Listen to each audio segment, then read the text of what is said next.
तिलक नगर थाना इंदौर में एक स्पा सेंटर पर कार्रवाई करते हुए पुलिस ने स्पा संचालक 2 लोगों के खिलाफ मुकदमा दर्ज किया है। वहीं मामले में मुखबिर की सूचना के बाद पुलिस ने कार्रवाई को अंजाम दिया है और आगे जांच की जा रही है। तिलक नगर थाना क्षेत्र के अंतर्गत डॉल्फिन स्पा सेंटर पर दबिश देकर पुलिस ने स्पा का संचालन करने वाले और एक अन्य व्यक्ति के खिलाफ मुकदमा दर्ज किया गया है। मामले की जानकारी देते हुए क्राइम ब्रांच के एडिशनल डीसीपी राजेश दंडोतिया ने बताया कि पुलिस ने दबिश दी और जब वहां पूछताछ की तो सामने आया कि स्पा सेंटर में काम करने वालों की जानकारी थाने पर नहीं दी गई है, जिसके चलते 2 लोगों पर अपराध पंजीबद्ध करते हुए मामले में विवेचना की जा रही है।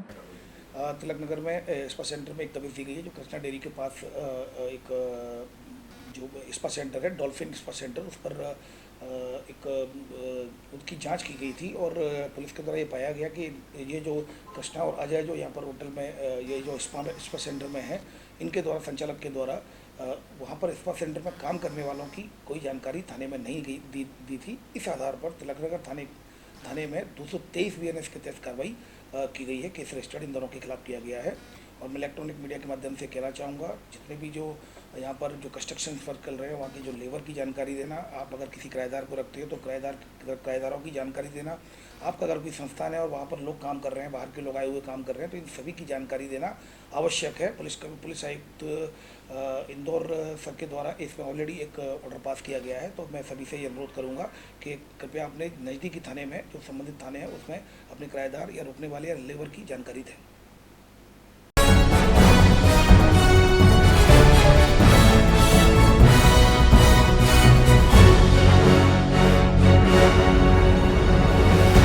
अलीराजपुर जिले में अवैध रूप से चिकित्सा कर रहे बंगाली झोलाछाप डॉक्टरों और अवैध क्लिनिक संचालकों के खिलाफ जिला प्रशासन की कार्रवाई से जिला अस्पताल में मरीजों की संख्या बहुत अधिक बढ़ गई है।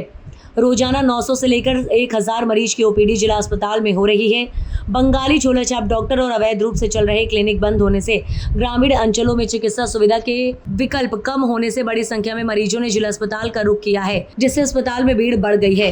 इस कार्रवाई के बाद जनमानस में झोलाछाप डॉक्टरों से इलाज न कराने को लेकर जागरूकता बढ़ी है, जिससे अब ग्रामीण जनता सरकारी चिकित्सा संस्थानों की ओर अग्रसर हो रही है। परिणाम स्वरूप अलीराजपुर जिला अस्पताल में मरीजों की संख्या 900 से 1000 अचानक वृद्धि हुई। सिविल सर्जन डॉक्टर प्रकाश ढोके ने बताया कि अस्पताल में स्टाफ की व्यवस्था बढ़ाई जा रही है एवं सभी मरीजों को समय पर उपचार देने हेतु आवश्यक कदम उठाए जा रहे हैं। मरीजों को गोली दवाई का वितरण सुबह 9 से रात 9 बजे तक दिया जा रहा है। आपको बता दें कि मरीजों को गोली दवाई का वितरण सुबह 9 से रात 9 बजे तक कर दिया गया है।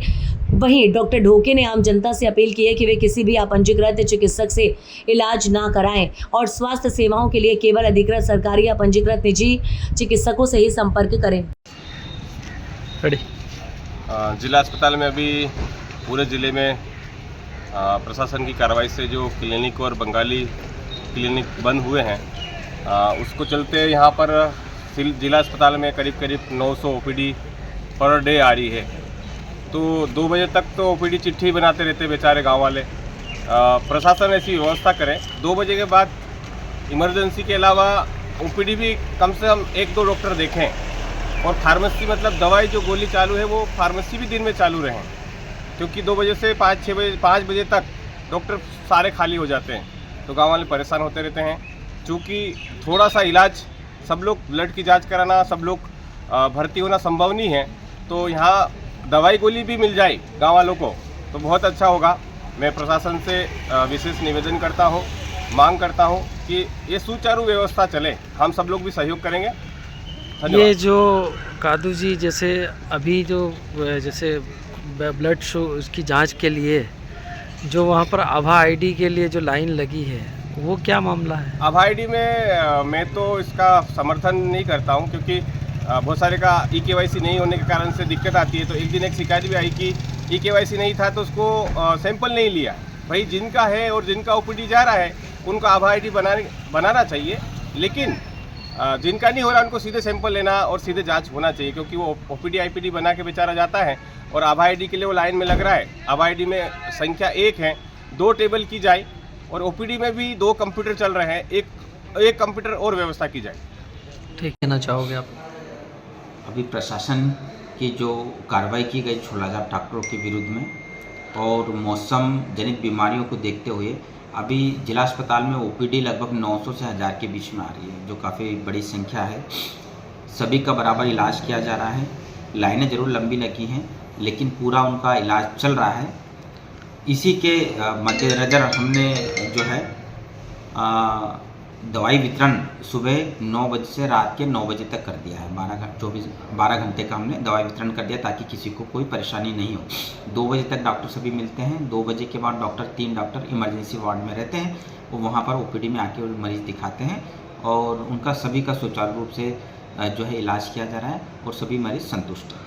ब्लड यूरिन जांच के लिए जो आभा आईडी मांग रहे हैं, क्या कारण है लंबी ये गवर्नमेंट की तरफ से कंपलसरी कर दिया है कि हर व्यक्ति का आभा आईडी हो, जिसका हम सैंपल ले रहे हैं उसका आभा आईडी हो, और उसी के द्वारा सॉफ्टवेयर में उसकी एंट्री की जाएगी। तो ये शासन के निर्देश है, हमारे लोकल को इसमें निर्देश नहीं है, शासन के निर्देश है। और हमने वहाँ पे कुछ व्यक्ति बढ़ाए भी हैं जो आभा आईडी बना रहे हैं, और फटाफट हम आभा आईडी बना के और फिर उनका सैंपलिंग का काम करें।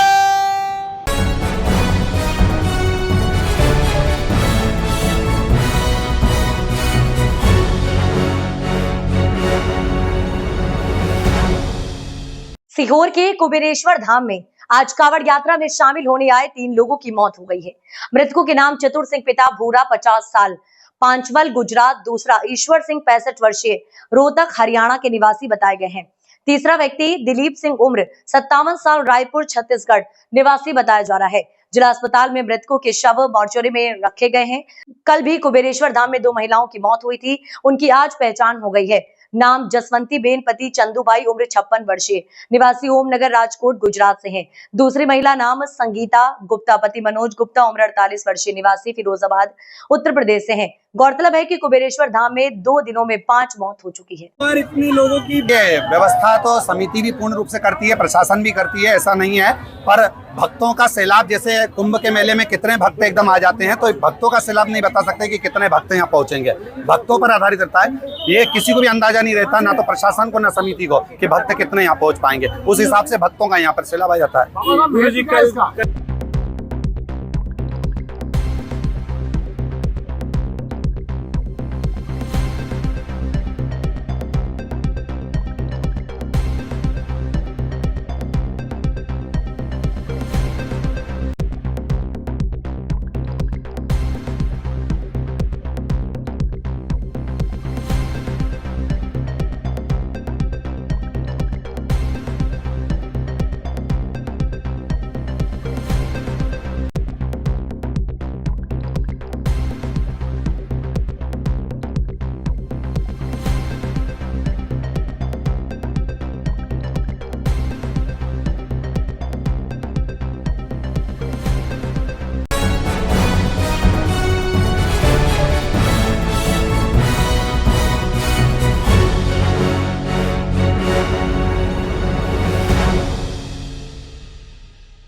खंडासा में प्रधान व सचिव की मनमानी, कीचड़ भरे रास्ते से आने जाने को मजबूर स्कूली बच्चे। अयोध्या जनपद की ग्राम पंचायत खंडासा में ग्राम प्रधान व सचिव की उदासीनता के कारण विद्यालय में पढ़ने जाने वाले बच्चों को कीचड़ भरे रास्ते से गुजरना पड़ता है। उक्त रास्ते पर बड़े बड़े गड्ढे हो गए हैं। भीषण जल भराव के चलते स्कूली बच्चों का ड्रेस खराब हो जाते हैं तथा आए दिन गड्ढों में गिरकर बच्चे चोटिल होते रहते हैं। ग्राम पंचायत खंडासा में 10 वर्ष पूर्व ग्राम पंचायत निधि द्वारा खंडासा चौराहे से ब्लॉक मुख्यालय जाने वाले रास्ते पर खड़ंजे का निर्माण कराया गया था। कुछ सालों बाद ही रास्ता जर्जर होने लगा।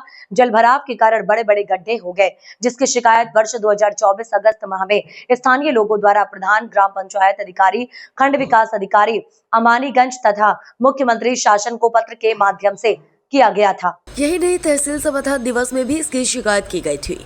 जिम्मेदार अधिकारियों द्वारा ग्राम पंचायत में आगामी बैठक के बाद कार्य योजना शामिल कर पानी सूखने के बाद मरम्मत कराने का आश्वासन दिया गया था, परंतु 1 वर्ष बीत जाने के बाद भी जर्जर खड़ंजे का मरम्मत रिपेयरिंग नहीं कराया गया। विदित हो कि इसी मार्ग में स्कूली छात्र छात्राओं, किसानों और राहगीरों का आवागमन रहता है। इसी मार्ग से गाँव के किसानों को खाद गोदाम पर आना जाना लगा रहता है। इसी मार्ग से गांव के बच्चे कंपोजिट विद्यालय पढ़ने जाते हैं तथा यही मार्ग गांव को ब्लॉक मुख्यालय से जोड़ता है। जिसके चलते सैकड़ों ग्रामीणों का प्रतिदिन आना जाना लगा रहता है। मार्ग जर्जर होने के कारण ग्रामीणों को भारी समस्याओं का सामना करना पड़ रहा है। देखना है ग्राम प्रधान तथा ग्राम पंचायत अधिकारी द्वारा वित्तीय वर्ष में खड़ंजे का मरम्मत कराया जाता है या फिर इनकी उदासीनता के कारण ग्रामीणों, राहगीरों, स्कूली बच्चों, किसानों को कठिनाइयों का सामना करना पड़ता है।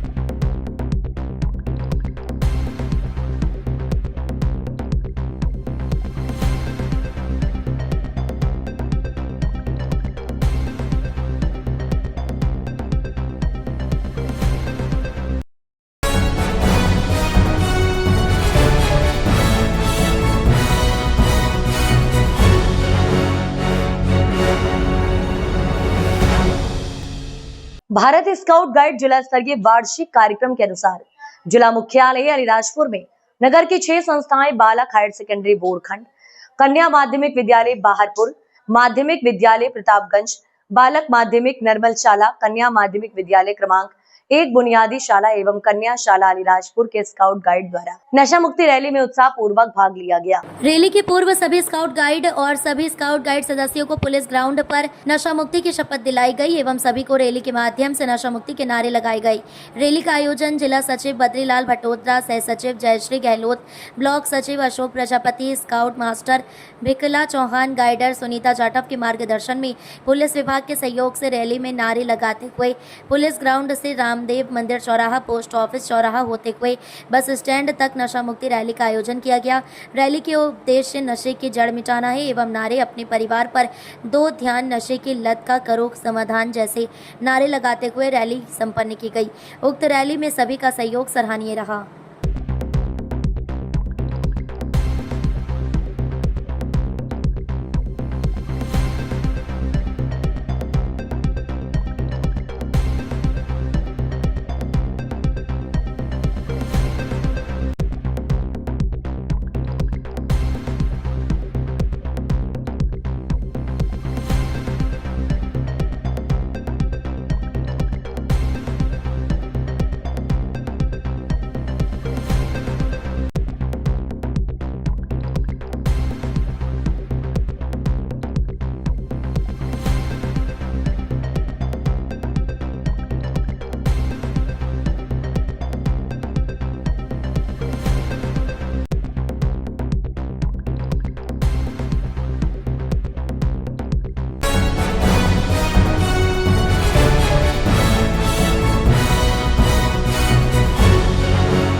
अलीराजपुर राखी पर मोटे अनाज यानी बाजरे और ज्वार के चित्र और उस पर लिखा हुआ है मोटा अनाज संपूर्ण पोषण आहार है। यह अनोखी राखी लुप्त होते मोटे अनाज के पुराने स्वरूप को बचाने और स्वास्थ्य पर उसके लाभ पर जागरूक करने के लिए अलीराजपुर में WHH और DSCC के सहयोग से मिरेकल मिलेट परियोजना के अंतर्गत बनवाई गई है। इसके माध्यम से अनोखे तरीके से मोटे अनाज को अपने दैनिक आहार में शामिल करने की अपील की गई। राखी के साथ मोटे अनाज की मिठाई भी खिलाई गई। इसकी शुरुआत जिला कलेक्टर को राखी बांधकर की गई। कार्यक्षेत्र की बेटियों ने जिला कलेक्टर को राखी बांधकर मोटे अनाज को दैनिक आहार में शामिल करने की अपील करते हुए उन्हें इसके स्वास्थ्य लाभों पर जानकारी दी। जिले के कलेक्टर ने इस अभियान की सराहना करते हुए आम लोगों से अपील की कि लोग मोटे अनाज के व्यंजनों, विशेषकर जिले में होने वाले बाजरे और ज्वार से जुड़े भोजन को अपने दैनिक आहार में शामिल करें। उन्होंने देश के प्रधानमंत्री और मुख्यमंत्री द्वारा मोटे अनाज यानी श्री अन्न को बचाने के लिए किए जा रहे विशेष कार्यक्रमों का भी उल्लेख किया और आम लोगों से अपील की। इस अवसर पर कलेक्टर परिसर में विभिन्न अधिकारियों, कर्मचारियों के साथ डिप्टी कलेक्टर निधि मिश्रा, कृषि विज्ञान केंद्र के वरिष्ठ वैज्ञानिक और प्रमुख डॉक्टर राकेश यादव, DDA आत्मा दादू सिंह मौर्य सहित अन्य अधिकारियों को राखी बांधकर उन्हें मोटे अनाज के लाभ बताए। साथ ही अलीराजपुर कोतवाली में भी पुलिस कर्मियों को मोटे अनाज से जुड़ी राखी बांधी और सभी से मोटे अनाज को भोजन से बने खाने को शामिल कर अधिक से अधिक इसका प्रचार करने के लिए भी लोगों से अनुरोध किया। जानकारी देते हुए परियोजना के समन्वयक प्रशांत थोरात ने बताया कि परियोजना अंतर्गत लगातार मोटे अनाज के अलग अलग व्यंजनों पर लोगों को जागरूक किया जा रहा है। उन्होंने बताया कि इसको लेकर महानगरों में लगातार लोग इसका सेवन कर रहे हैं और इसकी उपयोगिता के बारे में भी प्रचार प्रसार कर रहे हैं। WHS और DSC इन दोनों ने संयुक्त रूप से जो अभियान जिले में चलाया है मोटे अनाज के प्रति जागरूकता को लेकर, ये वास्तव में हमारे क्षेत्र के लिए एक अच्छा विषय है। जो अनाज हमारे किसान खुद उत्पन्न कर रहे हैं जो स्वास्थ्य के लिए बेहद आवश्यक है और उसका उपयोग प्राचीन काल में हुआ करता था, लेकिन अब उसका उपयोग जो है वो कम होने लगा है। तो उसके प्रति जागरूकता के लिए जो दोनों संस्थाओं ने मिलकर जो अभियान चलाया है, उसी के तहत आज ये रक्षाबंधन के तहत आज राखी मुझे बांधी गई है। मुझे आज मिलेट राखी बांधी गई है और मोटा अनाज का उपयोग करने का सुझाव दिया गया है। इस सुझाव को मैं सहर्ष से स्वीकार भी करूंगा और क्षेत्र की और ज़िले की जनता से भी आह्वान करूंगा कि वो भी मोटे अनाज का उपयोग करें ताकि और स्वस्थ रहे। जैसा कि पूरे देश में विदेश में हर जगह आजकल श्री अन्न, जिसको कि हम लोग मोटा अनाज भी कहते हैं, मिलेट्स का काफ़ी प्रचलन है। हमारे देश के माननीय प्रधानमंत्री जी भी इसके बारे में जोर देकर कहते हैं कि हम लोग को सबको श्री अन्न को बढ़ावा देना चाहिए। एक अच्छी पहल है और ख़ासकर आदिवासी बहुल क्षेत्रों में जहां ज्वार बाजरा शुरुआती आदिकाल से हमारा प्रमुख भोजन रहा है, तो मैं सभी हमारे ज़िले के भाइयों बहनों से पुनः एक बार उसी अपनी पुरानी आदत को दोहराने के लिए फिर से विनती करूँगा कि फिर से अपने भोजन में अपने आदिवासी संस्कृति के हिसाब से भी और शारीरिक अपने स्वास्थ्य की दृष्टि से भी मोटे अनाज को श्री अन्न को प्राथमिकता दें और ज्वार बाजरा और बाकी मिलेट्स को अपने भोजन में स्थान दें। धन्यवाद।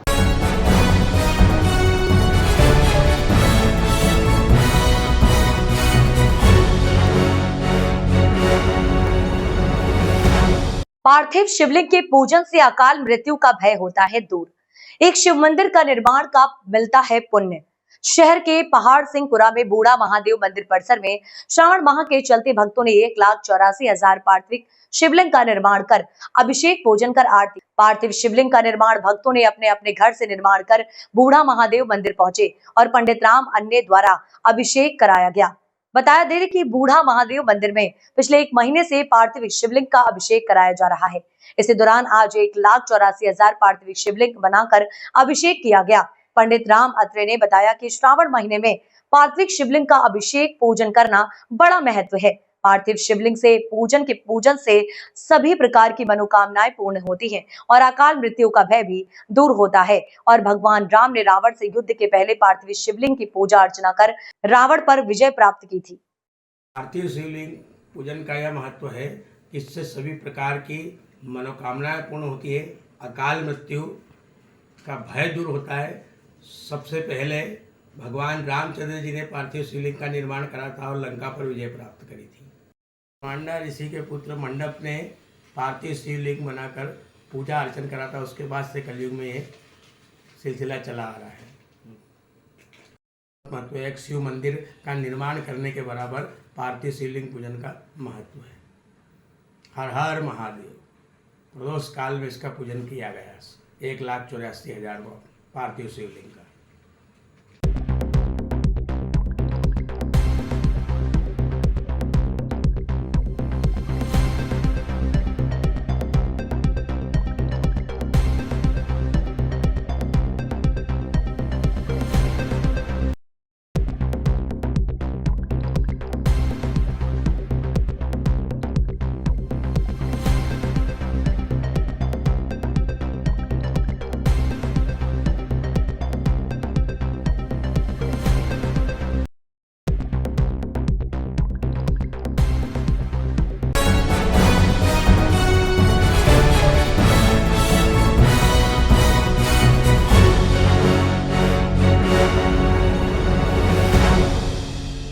कांग्रेस नेता चेतन यादव रक्षाबंधन पर अपनी बहनों के लिए कुछ नया हर वर्ष करते, जिससे प्रेरित होकर नागदा की 2 युवती 1 वर्ष तक थोड़े थोड़े पैसे जमा कर अपनी गुल्लक को लेकर दुकानदार के पास पहुंची और दुकानदार से चांदी की राखी की मांग करने लगी। परंतु दुकानदार की दुकान क्योंकि आर्टिफिशियल थी तो दुकानदार ने चांदी की राखी लेने का कारण पूछ लिया।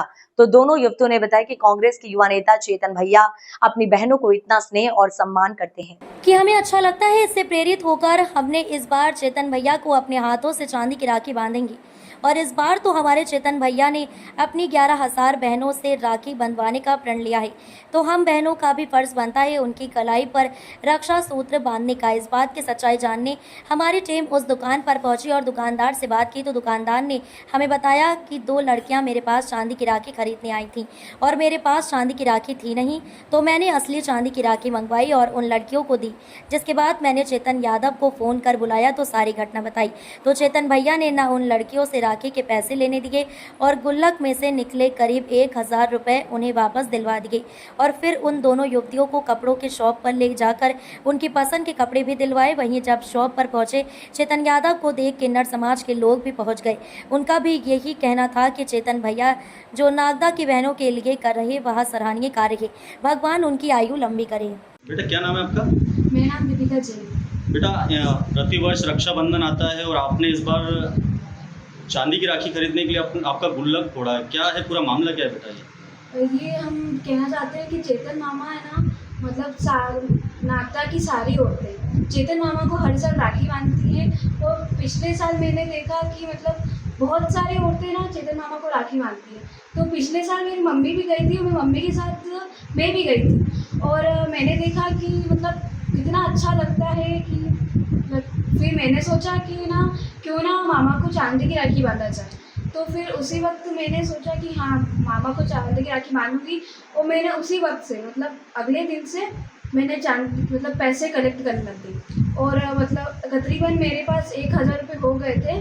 और अभी मतलब थोड़े दिन पहले मैं चांदी की राखी लेके आई थी, ये मतलब मेरी गली की चौराहे पे ज्वेलरी की शॉप से, और फिर मैंने मामा को वहाँ पे बुलाया था और मैंने उनको चांदी की राखी बांधी थी। अच्छा, ये आपने सेविंग्स कैसे करी, कैसे बचत करी है और आपके मन में क्यों आया कि ये बचत करके मुझे राखी देना चाहिए? ये इसलिए आया क्योंकि अच्छा लगता है कि मामा इतना अच्छा काम कर रहे हैं, बहनों से राखी बंधवा रहे हैं। और मतलब कितने सालों की जो आपने बचत करी थी, कितने सालों में पैसा इकट्ठा किया था ये तकरीबन 1 साल हो गए। 1 साल से मतलब क्या किससे पैसा मांगती थी, किससे? जिस पापा से, मम्मी से? पापा से भी मांगती थी, दादाजी से भी मांगती थी, मतलब 10-20 रुपये मांगती थी मैं। अच्छा, तो आपको कैसे ख्याल आया कि ये पैसा अपन चेतन मामा को राखी बांधने में लगाया जाए? चेतन मामा इतना अच्छा काम करे कि मुझे मन में आया कि क्यों ना मैं चेतन मामा को चांदी की राखी बांधती। अच्छा बेटा, कितनी सेविंग्स, कितनी बचत हो गई थी गुल्लक में आपके? तकरीबन 1000 तक हो ही गए। अच्छा, प्रतिवर्ष ये राखी बांधते हैं तो कितनी औरतें इनको, कितनी महिलाएं राखी बांध देती है चेतन मामा? इस साल 2100 ऐसे कुछ हुए थे। अच्छा, हाँ, तो पिछले साल तो ये राखी के साथ क्या करते हैं और कुछ महिलाओं को कुछ भेंट करते हैं? हाँ, वो साड़ी वगैरह देते हैं। अच्छा, ये एक बात बताओ, जैसे जब चेतन मामा के लिए आप गुल्लक लेके गए दुकानदार से, तो फिर चेतन मामा को आप किसने बताया कि बोले ये बल्ली लड़कियां आई हुई है हमारे पास में कि ये गुल्लक लेके आई हैं, इसमें से ये बोल रही है कि हमें चांदी की राखी दे दो, हमारा गुल्लक रख लो? दुकानदार मतलब अंकित भैया, हाँ। उन्होंने ना चेतन मामा को फ़ोन करा था कि ये दोनों बालिकाएं आई है चांदी की राखी लेने। अच्छा, तो उन्होंने फ़ोन किया था। हाँ। तो पैसे लिए उन्होंने भी चांदी की राखी के? नहीं, उन्होंने बोला कि मतलब मेरी भांजियों से पैसे मत लो। अच्छा। ये चांदी की राखी मेरी तरफ से। अच्छा, तो पैसे भी आपके वापस मिल गए और चांदी की राखी भी मिल गई आपको? हाँ, चलिए। मैंने उनको चांदी की राखी। क्या नाम क्या है आपका दोनों का? मेरा नाम दीपिका जैन है। तो आप ही का वीडियो वायरल हो रहा है वो? हाँ। अच्छा, ठीक। कौन सी क्लास में बेटा? मैं 10th में हूँ। कहाँ पर रहते हो? नागदा में? नागदा में शारदा गली। अच्छा, पापा का नाम क्या है? पापा का नाम मनीष जैन। ठीक ठीक है। वीडियो वायरल हो रहा है। हाँ जी। जो 2 बच्चे आपकी दुकान पे आई थी राखी खरीदने के लिए, चांदी की राखी। हाँ। तो क्या वाकया है पूरा आप बताओ इस पे। 2 बच्चियाँ आई थी मेरे पास कि चांदी की राखी खरीदनी है, तो मैंने पूछा भैया चांदी की राखी अपने यहाँ तो आर्टिफिशियल दुकान है, चांदी की राखी क्यों खरीदनी है? तो क्या चेतन मामा के लिए खरीदनी है मेरे को। फिर मैंने पूरा पूछा मैं क्या क्यों खरीदनी है, तो क्या चेतन मामा को बांधेंगे, हमने साल भर उनके लिए पैसे इकट्ठे करे थे चांदी की राखी लाने के लिए। तो फिर मैंने चेतन भैया को फ़ोन लगाया पहले, तो मैंने कहा कि यार ये चेतन भैया ऐसी बात है और ये राखी खरीदने के लिए आई हुई है। तो ऐसी फिर उनसे बात हुई मेरी पूरी, और फिर उन्होंने बोला कि ठीक है मैं भी आता हूँ। तो मैंने इतने सराफा बाज़ार से 2-4-5 चांदी की राखियाँ बुलवाई और उनको बताई फिर बच्चों को। मैंने कहा कि इतने रुपए की राखी है। मैंने कहा इतने रुपए है आपके पास? तो बोले कि हाँ हमने इकट्ठे करे गुल्लक में। तो मैंने कहा कि ठीक है। तो उन्होंने मेरे से 450 रुपये की राखी ली है। तो फिर मैंने चेतन भैया को फ़ोन लगा के उनको बुलवाया भी कि चेतन भैया आप आओ, बच्चे आपके लिए राखी लेके आई है। हालांकि चेतन भैया ने उसमें बच्चों से 1 रुपया भी नहीं लिया। गुल्लक फुड़वाने के बाद उनके सारे पैसे उनको रिटर्न कर दिए और चेतन भैया को उन्होंने राखी बांधी और पूरा कार्यक्रम यहाँ बनाया। तो कितने पैसे निकले थे गुल्लक में से? गुल्लक में लगभग 1000 रुपये के लगभग निकले थे। अच्छा, तो वो पैसे भी नहीं लिए? और हाँ, पैसे उन्होंने चेतन भैया ने 1 रुपया भी नहीं लिया, उनको सारा रिटर्न कर दिया है। क्या नाम क्या है आपका? अमन सोनी। और आपके ज्वेलर्स की दुकान? सिद्धि श्री फैशन ज्वेलरी नागदा। हमारे यहाँ नागदा के अंदर चेतन भैया हर साल राखी का जो बनाते त्यौहार, इनके सिवा कोई ऐसा कोई नहीं है जो नागदा में ऐसा त्यौहार मनाता हो। पूरी नागदा की बहन बेटियाँ कोई अपने को गले लगाते हैं, चाहे सुख हो या दुख हो, इनके लिए। और मैं इनकी यही कामना करती हूँ कि मेरी माता रानी इनकी 100 साल की उम्र करे और ऐसा ही पूरे नागदा के ऊपर इनका हाथ रहे, बहन बेटियों के ऊपर सदा बहन बेटियाँ खुश रहे। जय माता दी, जय माता दी। पर आपकी नहीं बोल दिया वो।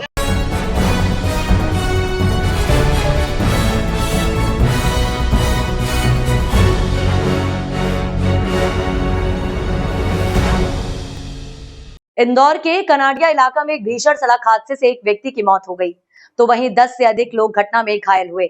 घायलों का इलाज जारी है। घटना में पुलिस कनाडिया ने मामला दर्ज करते हुए आगे जांच शुरू की। घटना अल सुबह की है, जिसमें एक की मौत और कई लोग घायल हुए हैं।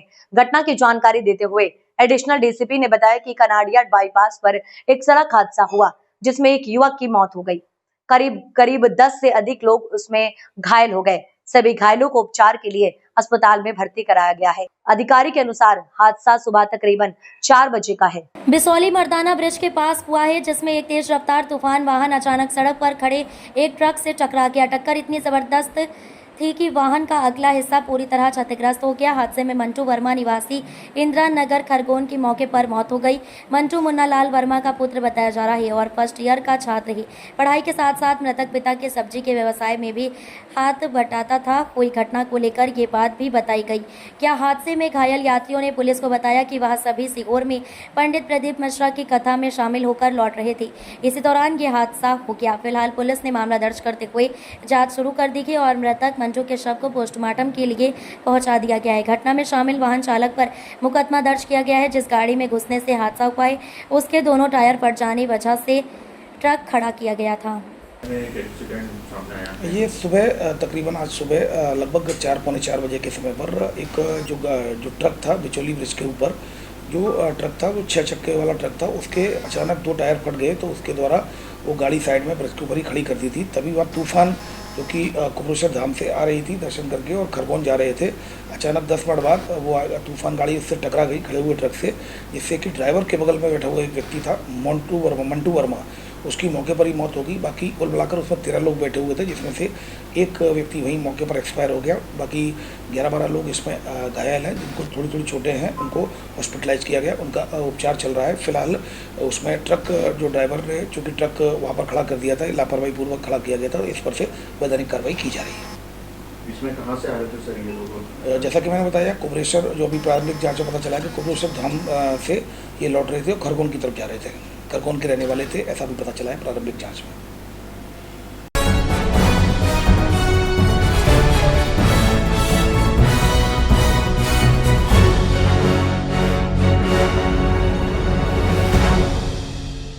धार जिले के उमरबन भामोरी में राष्ट्रीय हाथकरघा मनाया गया, जिसमें ये सबसे बड़ी बात है कि धार जिले के बाहुल्य आदिवासी क्षेत्र के एक आदिवासी लड़का एकमात्र बुनकर शिल्पी संतोष चौहान, जो महिलाओं को और भाइयों को अपनी कला सिखा रहा है और बेरोजगार लोगों को साड़ियां कैसे बनती हैं ये प्रेरणा दे रही हैं, वो भी आदिवासी भाषा में।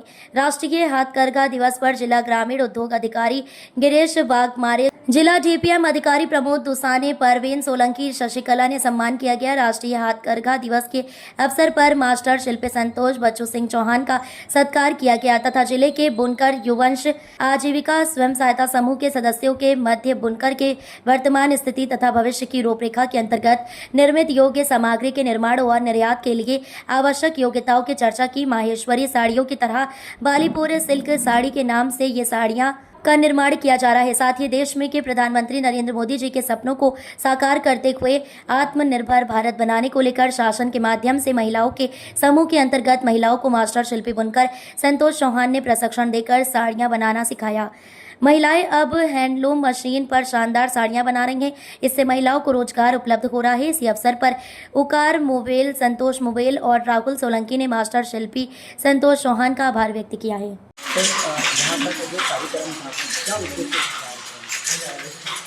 जैसा कि हम सब जानते हैं, आज राष्ट्रीय हाथकरघा दिवस है और हाथकरघा संचालनालय ने यहाँ पर पहले पूर्व में ट्रेनिंग दी है, बुनियादी ट्रेनिंग दी है, कौशल उन्नयन ट्रेनिंग दी है। हाथकरघे स्थापना के लिए 90% सब्सिडी पर यहाँ मशीनें लगाई गई है।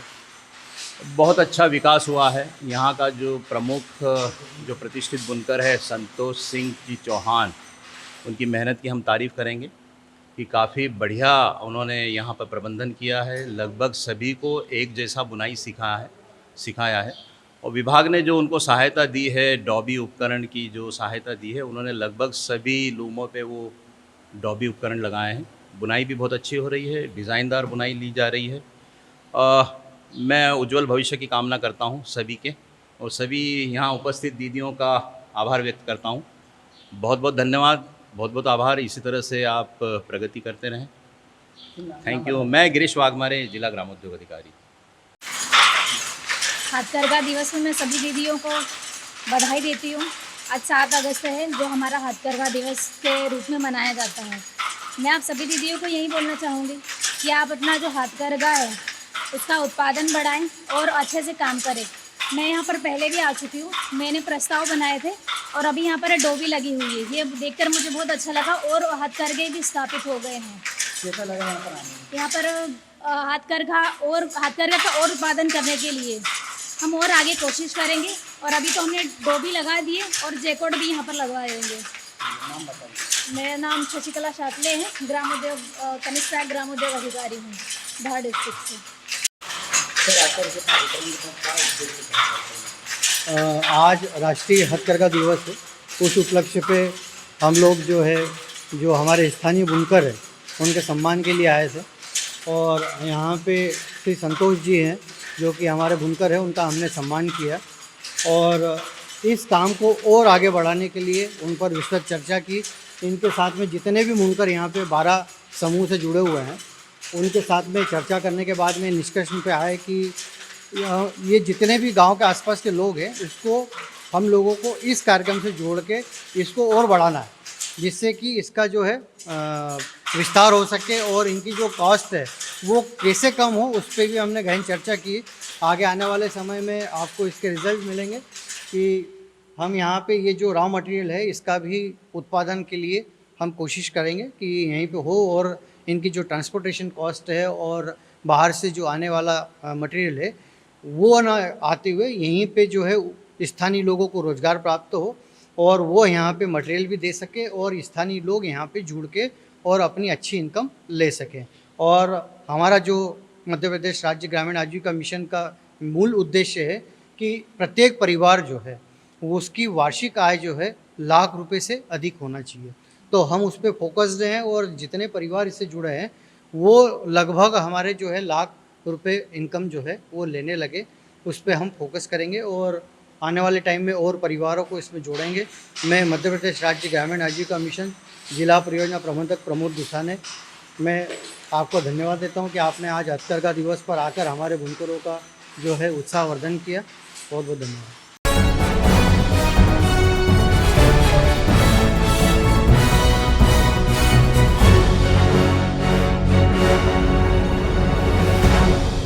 इस वक्त की बड़ी खबर आ रही है मुरैना से। जैन हाई स्कूल की मान्यता होगी रद्द, लग सकती है 5 लाख की पेनल्टी। मुरैना कलेक्टर के आदेश की अवहेलना कर बच्चों की जान जोखिम में डालकर जैन हाई स्कूल के संचालक लखन जैन कर रहे थे स्कूल का संचालन, जिस पर मुरैना जिला कलेक्टर के निर्देशन में जिला शिक्षा अधिकारी सुधीर सक्सेना ने बताया है कि हमने जैन हाई स्कूल की मान्यता रद्द की अनुशंसा जेडी ऑफिस ग्वालियर भेज दी है। उन्होंने बताया मान्यता रद्द ग्वालियर जेडी ऑफिस से की जाएगी। साथ ही उन्होंने कहा हमने एक कमेटी का गठन किया है, वह कमेटी जौरा जाकर जैन हाई स्कूल की बुक्स, यूनिफॉर्म, शूज इत्यादि की भी जांच करेगी। अगर उनमें भी कुछ गड़बड़ी पाई जाती है और मान्यता के पूरे नियम अगर स्कूल संचालक फॉलो नहीं कर रहे हैं तो स्कूल की मान्यता रद्द के साथ साथ उनके ऊपर 5 लाख की पेनल्टी भी लगाई जाएगी। जिला शिक्षा अधिकारी सुधीर सक्सेना ने बताया है जो भी विभागीय प्रक्रिया रहती है उसके आधार पर मान्यता रद्द की जाएगी, जिससे आगे से कोई भी स्कूल संचालक कलेक्टर के आदेश की अवहेलना के साथ बच्चों की जान को जोखिम में न डाले। जिला शिक्षा अधिकारी ने कहा नोटिस का जवाब 2 दिन में देना था लेकिन नियत समय में जवाब नहीं दिया और एक बार फिर जैन हाई स्कूल संचालक लखन जैन ने जिला प्रशासन के आदेश की अवहेलना की है। अब देखना होगा मुरैना कलेक्टर के निर्देशन में की गई ये कार्रवाई कितने दिन में पूरी होती है और जांच कमेटी कब तक जौरा जैन हाई स्कूल की जांच करने आएगी और कितने दिन में मान्यता रद्द की कार्रवाई की जाएगी। आपको विदित है, आपने कहा कि विद्यालय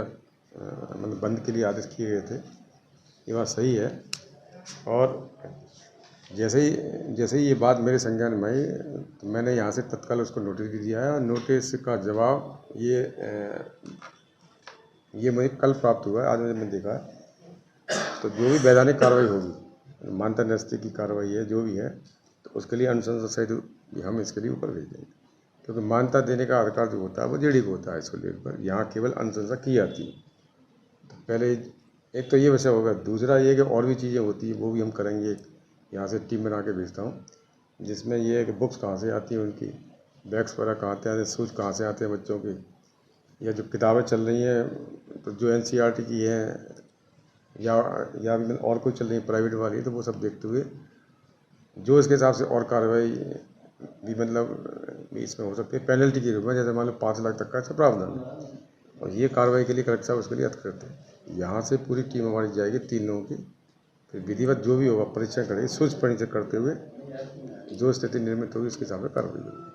मान्यता निरस्ती की प्रक्रिया सर कितने दिन की रहती है? एक्चुअली में यहाँ से केवल जाती है कि मान्यता अधिनियम क्या है, क्या उसकी शर्तें हैं, उन्होंने शर्तों का पालन नहीं किया है, उसके आधार पर ही यहाँ पर मतलब जो भी ये कार्रवाई है जेडी को भेजेंगे। तो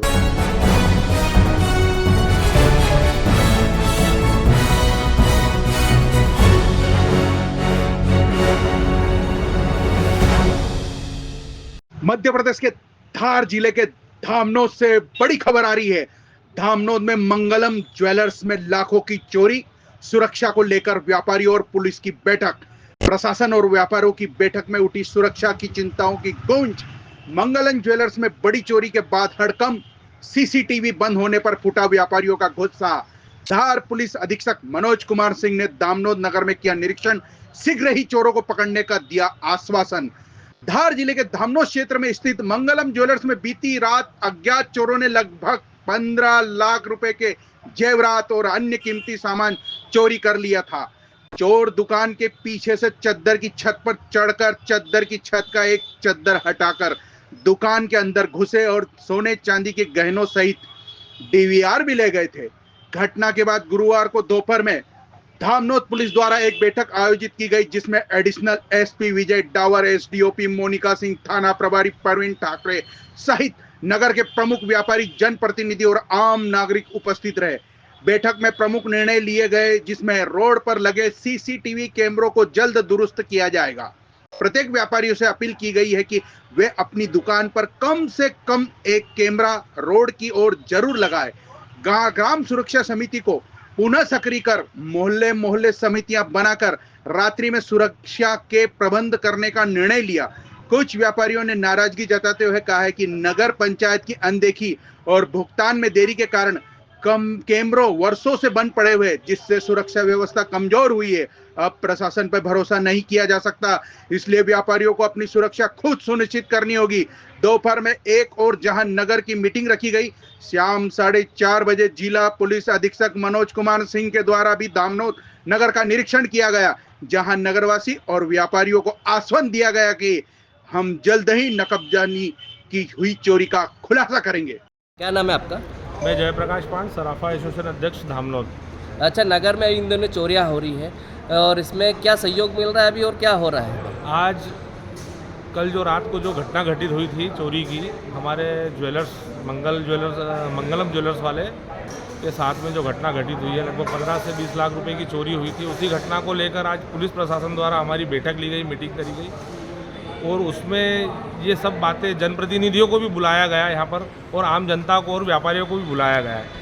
ऐसी मीटिंगें कई बार हो चुकी है और हर बार जनता को भी बुलाया जाता है, समझाई से दी जाती है, नगर सुरक्षा समिति बनाएंगे, ये करेंगे, वो जो कागजों में है काफ़ी, ज़मीनी धरातल पर कुछ नहीं होता है। तो मैं तो आज यहाँ पर आने के बाद में आज फिर मायूस लौट रहा हूँ कि जो विगत कई वर्षों से नगर में जो कैमरे लगे हैं, हम लोगों के पैसों से लगे हुए कैमरे हैं, पर नगर पंचायत की थोड़ी सी अनदेखी और जरा से पेमेंट रोकने के कारण कई वर्षों से उस चीज़ का मेंटेनेंस नहीं हो पा रहा और वो चालू सुचारू नहीं है, जिसका भुगतना कई व्यापारियों ने अपने यहाँ चोरी के माध्यम से दिया है। और मैं तो अपने व्यापारियों भाइयों से ये निवेदन करूँगा कि इन नेताओं से अब हाथ जोड़ के विदा कर दे और अपनी सुरक्षा स्वयं करने के लिए अपने घर के आगे एक एक कैमरा हर व्यापारी लगाए अपनी सुरक्षा के लिए रोड पे। हाँ, मैं आपके माध्यम से ये सभी व्यापारियों से निवेदन करता हूँ कि अपनी सुरक्षा स्वयं करें। प्रशासन और इन जनप्रतिनिधियों के हवाले न बैठे। इन्होंने कई पिछली मीटिंगों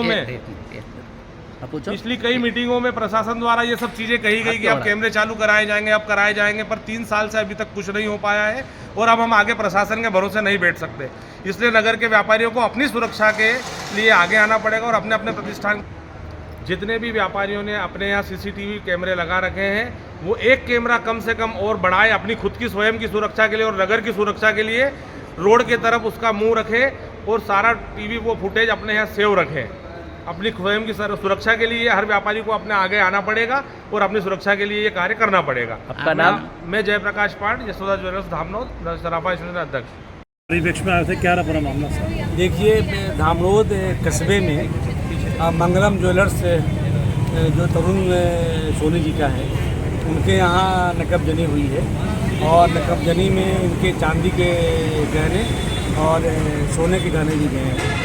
और क्योंकि बीच बाज़ार में जहाँ व्यावसायिक क्षेत्र है, जहाँ सारे व्यापारी निश्चिंत होकर व्यापार करते हैं, वहाँ पे ये चोरी का अंजाम लोगों ने दिया है। तो इसको पूरी धार पुलिस चुनौती के रूप में ली है और आप सबके माध्यम से पूरे व्यापारी लोगों को मैं आश्वस्त करना चाहता हूँ कि आप लोग अपना व्यापार निश्चिंत होकर करिए और आपकी सुरक्षा की जिम्मेदारी हमारे ऊपर है। और मैं अपनी पूरी टीम को माध्यम से आपको आश्वस्त करता हूँ कि हम इस नकबजनी की घटना को बहुत जल्दी पकड़ लेंगे और पकड़ने के बाद इनको सबक भी ऐसा सिखाएंगे कि आने वाले दिनों में पूरा धामनोद कस्बा सुरक्षित रहे और शांत रहे।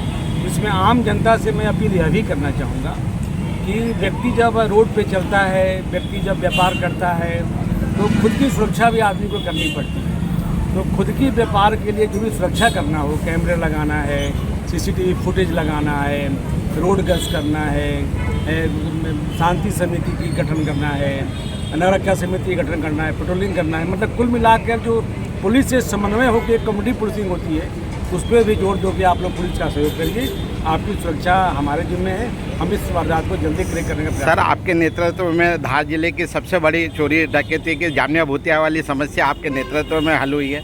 धामनोद क्षेत्रवासी भी ये उम्मीद करते हैं कि धामनोद और आसपास क्षेत्र में जो लगातार चोरी हो रही है उस पर भी अंकुश लगे। कल रात में रात भर घुमा हूँ, दिन भर टांडा क्षेत्र में गांव मैंने पदर भ्रमण किया। कल शाम की बात, तब कल इसलिए मैं यहाँ नहीं आया और आपको आश्वस्त करता हूँ कि कल दिन में 5-7 गाँव गया मैं, वहाँ एक डकैती हुई है राजगढ़ थाने में, आज सुबह हम लोगों ने पकड़ लिया है। वैसे ही मैं कह रहा हूँ कि ये वारदात जहाँ के लोग भी किए हों, आप पूरी जनता को मैं आश्वस्त करना चाहता हूँ बहुत जल्दी हम पकड़ेंगे, कहीं के आगे को पकड़ेंगे और इसमें कहीं कोई ढिलाई नहीं होगी। मेरा यही निवेदन है कि भरोसा से बड़ा कोई चीज़ नहीं है। आप पुलिस से भरोसा रखिए, हम बहुत जल्दी पकड़ेंगे। आपकी सुरक्षा हमारे जिम्मे है, मैं बार बार दोहरा रहा हूँ। धन्यवाद। मंगलम ज्वेलर्स पे 15 से 20 लाख रुपए की चोरी हुई थी। इस चोरियों को कैसे रोकथाम करना, उस चोरियों को पकड़ना, पुलिस प्रशासन के साथ में आज एक मीटिंग थी इस विषय पर। उक्त मीटिंग में क्या निर्णय लिए गए? उक्त मीटिंग में यह निर्णय लिए गए कि धामनोद नगर में जो CCTV कैमरे हैं वो चालू करवाना और उनका आग्रह ये था कि नगर सुरक्षा समितियाँ मोहल्ले मोहल्ले गांव-गांव बने और 10 से 15 व्यापारी अपनी एक गार्ड अलग से रखें। नगर के व्यापारियों द्वारा जो कैमरे लगवाए गए थे, है ना, क्या उनका अभी तक भुगतान नहीं हुआ उन कैमरों का? 3 लाख रुपए का नगर पंचायत का भुगतान बाकी है, वो भुगतान हो जाएगा कि अभी वो कैमरे जो लगे हैं वो किस स्थिति में? जी, अभी जो कैमरे हैं लगे थे जन सहयोग से, वो किस स्थिति में है वो कैमरे? अभी जो कैमरे लगे बंद पड़े हुए हैं और उसका भुगतान हो जाए तो उसकी रिपेयरिंग भी हो जाएगी और चालू भी हो जाएगी। भुगतान करने में आप किसको जिम्मेदार, मतलब नहीं करने में? नगर पंचायत। नगर पंचायत जिम्मेदार। ठीक है, आपका नाम और पद? राकेश पाटीदार, नगर व्यापारी संघ अध्यक्ष।